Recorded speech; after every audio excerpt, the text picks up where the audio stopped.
Hello everybody, this is the iPhone channel here. Over here is the Moto G 5G 2024 and it only costs $30. Yes, $30, and you can actually find it at Best Buy via Total Wireless over here. So why not? I'm just going to open it and show you guys the phone. Now, you guys have all known I've reviewed several $30 phones, including the Blu View 5 and the HMD Vibe, but I think this phone is a step up from the Blu View 5 and the HMD Vibe, as this is a fully fledged Motorola rather than just a Blue or HMD or anything. So why not?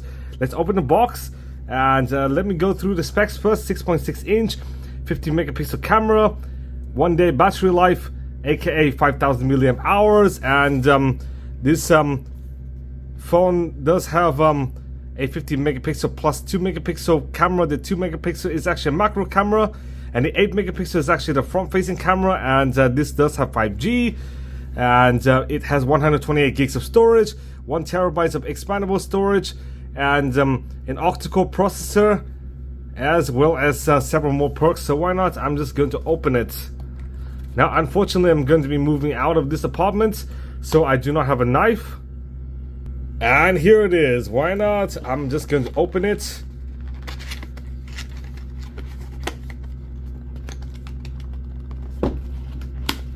And yes, this is the phone in its glory, and over here is the Motorola phone.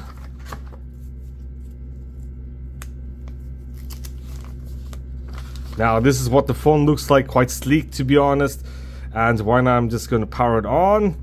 And yes, you would see the Motorola logo over here, and there are 2 cameras, and over here is the flash, and in here you could find a USB-A to USB-C over here.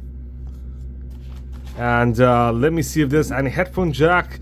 There is a headphone jack, which is quite nice.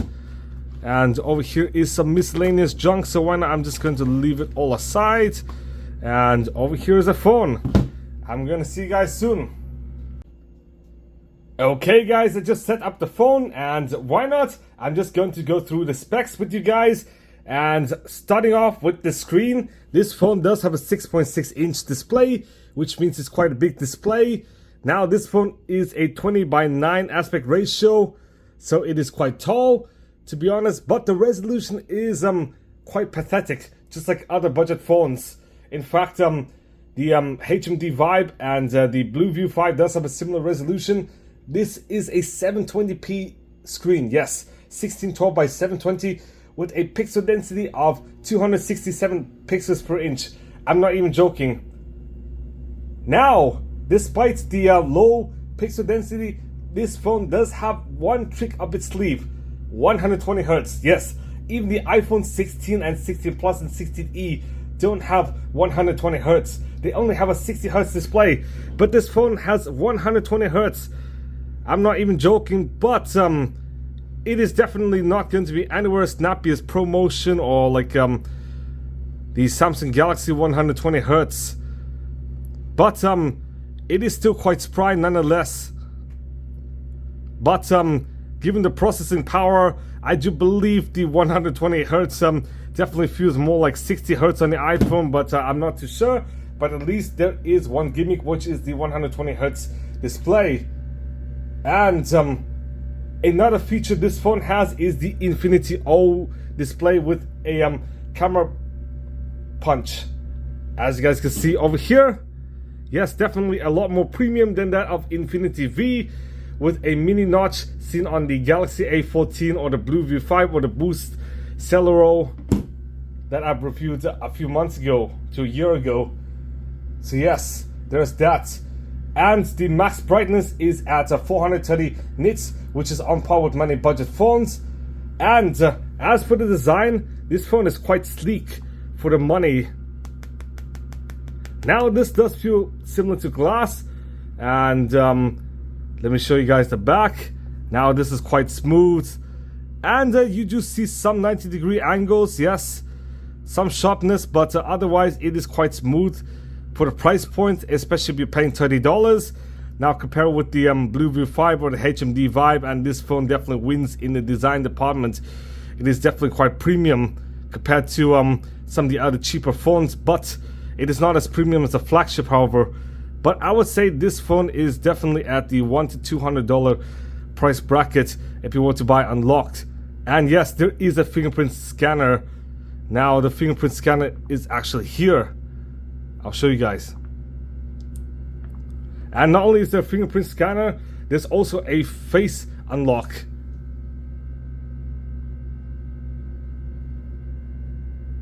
But it is actually quite pathetic, just like as expected for $30. Now to unlock the device via Face ID, you do have to put the phone directly across your face to actually unlock it. I'm not even joking. That is because this phone utilizes 2D face unlock, unlike the 3D face unlock seen on the iPhones. But over here is my 15 Pro Max, so why not? I'm just going to compare this size.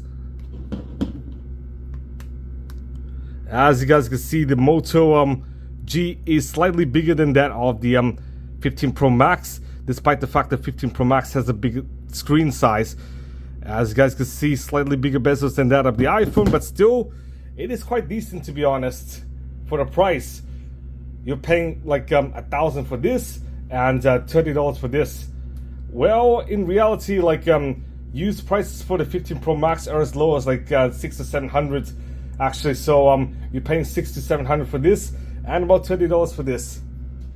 Now, as for USB technology, this phone does use USB-C over here, but the transfer speeds are capped at USB 2.0 speeds, so about 480 megabits per second transfer speeds. Now on to the software. Now the latest version this phone could run is Android 15, but this phone is currently running 14 as of current, as you guys can see.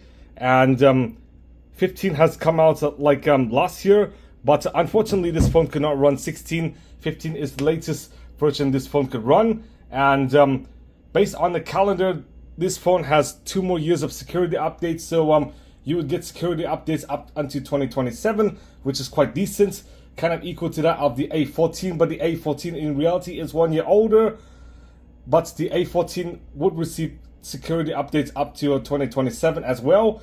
And the latest version of Android for the A14 is Android 15, similar to this. However, if you're not so satisfied with Android 15 and want to go overboard, then there is another option called Lineage OS.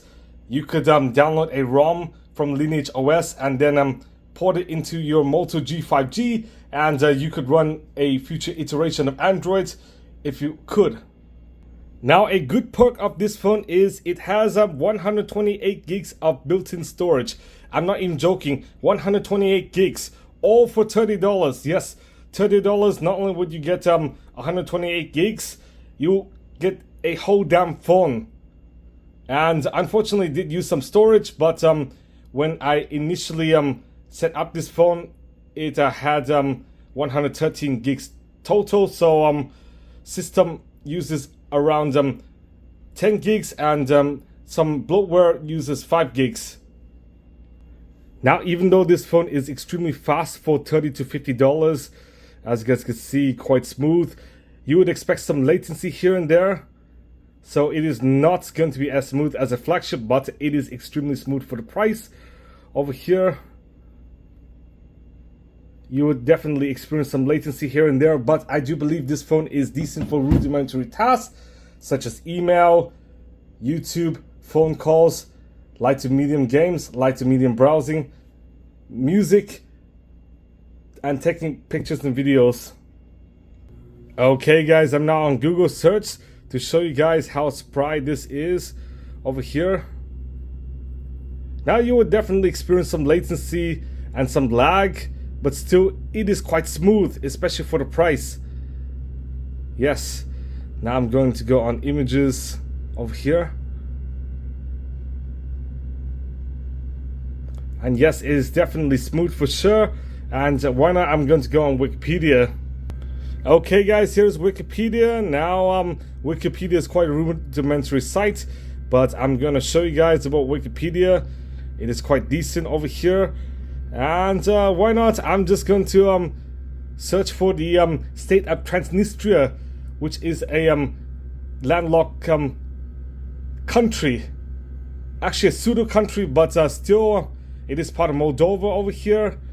And many of you guys have never visited Transnistria. I've not even visited Transnistria, but I visited Moldova before. And yes, you could scroll down and read some articles, and it is quite spry, to be honest, for the price, especially for $30, as much as a sushi meal. Not only is this phone good for browsing, it is also good for music streaming because there is a 3.5mm headphone jack. So for all you guys, audiophiles who love to listen to music, this phone is for you, because you could plug in your favorite headphones and still listen to music, not just via the USB-C, but also via the 3.5mm headphone jack. And there are two speakers up here and down here. So you do get stereo sound. And let me play to you guys some music.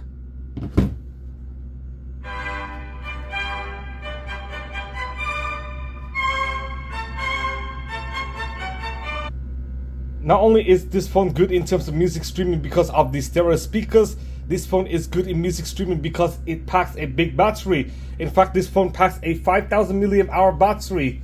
And because this phone is less power intensive, expected to last longer in terms of total hours compared to the flagship devices with the same milliamp hour, but with this phone being slower and less computationally efficient than that of flagships, you might be able to do less tasks between 100 and 0, but in reality this phone does last quite long, just like other budget phones like the Blu View 5 as well as the HMD Vibe, because all of these three phones pack a 5000 mAh battery.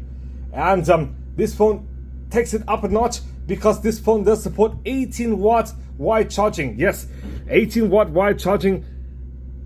Even though it is definitely nowhere near as fast as flagship smartphones, in fact, it is better than the A14 with 15 watts and better than that of the Blu View 5 as well as the HMD Vibe, both of which have 10 watts wired charging. Yes, 10 watts, and this phone has 18 watts.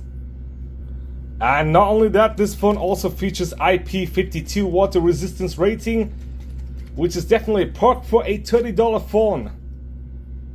As for the water resistance, I do know some of the answers are quite disputed, as some sources do say this phone does not have water resistance, while some sources say this phone does.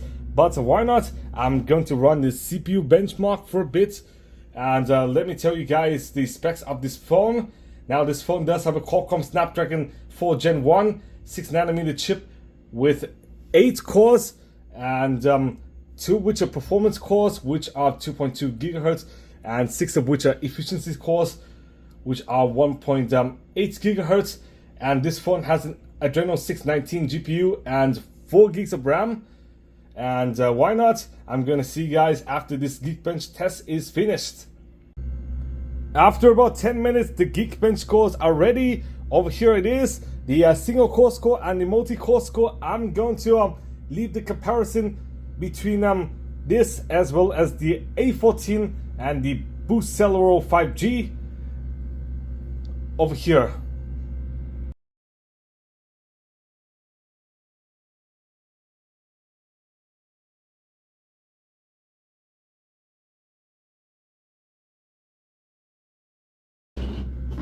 Now, as you guys know, this phone is quite utilitarian, and why not? I'm just going to play a game over here.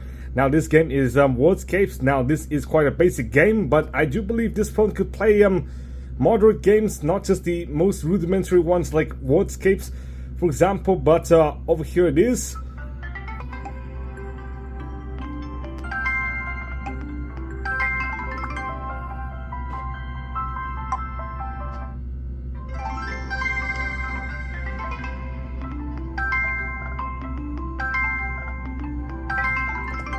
Okay guys, I'm now done with gaming, but this phone could definitely handle basic games and possibly even slightly more power intensive games, but not the most intensive ones. Slightly more power intensive is kind of like Royal Kingdom or like Township or something, or Homescapes. But why not? let's do a Wi-Fi speed test, because this phone does have 802.11 AC Wi-Fi, which is Wi-Fi 5. And yes, the speed test app is over here. Now I'm going to test out the speed. Now I'm going to select continue. Unfortunately, because SIM cards are prohibitively expensive, therefore I'm not going to do any like call tests or anything. But why not? I'm just going to allow it all the time and continue. And yes, I'm going to test out the Wi-Fi speed. And unfortunately, this phone only has Bluetooth 5.1, which is slightly outdated. Many phones have Bluetooth 5.3, but this phone only has Bluetooth 5.1. And yes, it is quite fast, to be honest. Over here, now this really depends on the Wi-Fi speed. But as you guys can see, this is my Wi-Fi speed. Now, unfortunately, I only have a 200 megabits per second download speed and 20 megabits per second upload speed on my apartment Wi-Fi. But in Europe and Asia, when I visited these continents, I've noticed 250 megabits per second upload speeds, which means I could upload a 4K video, which is an hour long, for only about 10 to 15 minutes. I'm not joking. Now, last up is the camera over here. Now, there are two cameras. One is the main camera at 50 megapixels, f1.8 aperture, and the other is a macro camera, which is a 2 megapixel camera with an aperture of 2.4. Now, the 50 megapixel camera is a PDAF camera, and unfortunately, this camera does max out at 1080p 30 frames per second, which is fine. But it is not only the rear, it is also the front as well, which is capped at 1080p 30 frames per second, which is the norm for this price point. And as for the selfie camera, now this selfie camera is an 8 megapixel camera, and it also shoots 1080p video, so why not? I'm just going to test out the camera.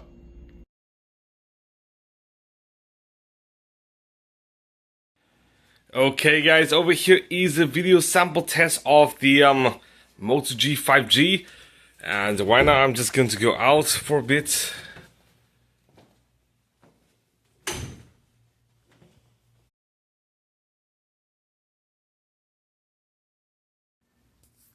Okay guys, over here is the selfie test of the Moto G 5G.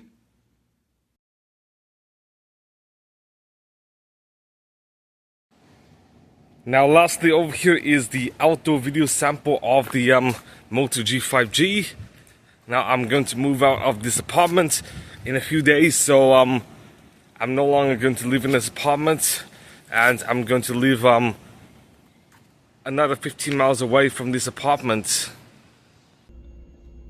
Now on to the conclusion. Because this phone is $30, I would rate this phone a tremendous value for money. I'm not even joking.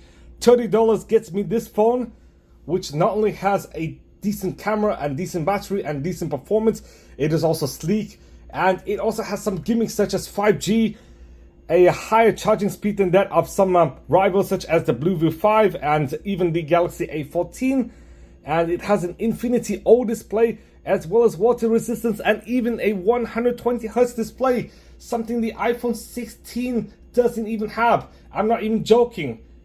And not only that, but this phone is also quite durable as well, and you could run anything you can on it, but not too power intensive, just light to medium usage, maybe slightly heavy usage, but still this phone could handle everything you throw at it. And let me tell you guys what clientele this phone is best for. Now, because seniors don't really care much about phones, therefore it is good for some seniors and some young children, especially if this is their first phone or even their first iPod or even iPad or tablet. Then this phone should be an alternative to any iPod or iPad. And this phone is good for people who don't really care about phones, and for poor people on SSI and stuff, and people needing burner phones in case their phone broke, or in case they're traveling abroad and their phone went out of battery. Then this phone is a nice backup phone. And for people wanting extra storage, say if they want a dedicated MP3 player or even a video game player, then this phone is quite good. And yes, this phone costs less than a sushi meal at many restaurants. Thank you guys for watching. Please give a big thumbs up, subscribe for more videos, and I'm gonna see you guys soon.